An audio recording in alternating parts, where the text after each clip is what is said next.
ერთვიანი სასწავლო პროგრამით ბათუმის შოთა რუსთაველის სახელმწიფო უნივერსიტეტის 4 სტუდენტი ნორვეგიაში გაემგზავრება. ტელემარკის უნივერსიტეტში ისინი საბაკალავრო ნაშრომზე იმუშავებენ. გამარჯვებული სტუდენტები ტურიზმის ფაკულტეტის ერთობლივი პროექტის ნორვეგიაში, საქართველოსა და ყირგიზეთში ტურიზმის მდგრადი განვითარებისა და ინოვაციების სფეროში განათლება ფარგლებში გაემგზავრებიან. სპეციალური მოსაწვევები დღეს მათ ნორვეგიის ტელემარკის პროფესორმა პირადად გადასცა.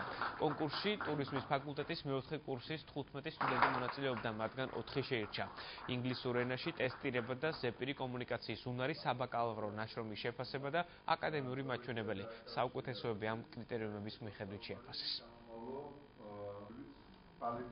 ის გამოცდილება, რომელიც შეიძლება ნორვეგიაში მივიღოთ, დაგვეხმარება აქ ძალიან ბევრ საქმეში და ვფიქრობ, ნებისმიერ სტუდენტს მოვუწოდებ, ვინც მოტივირებული არის, რომ რაღაც წარმატებას მიაღწიოს, აღნიშნულ პროექტებში მიიღოს მონაწილეობა. წარმატებებს ვუსურვებ დანარჩენებსაც და დიდი მადლობა უნივერსიტეტს ამ შანსისთვის.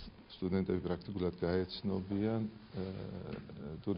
ნორვეგიის ტურისტულ დესტინაციებს და შეძლებენ ეს რაღაც ინოვაციები წარმოიტანონ საქართველოს ტურისტულ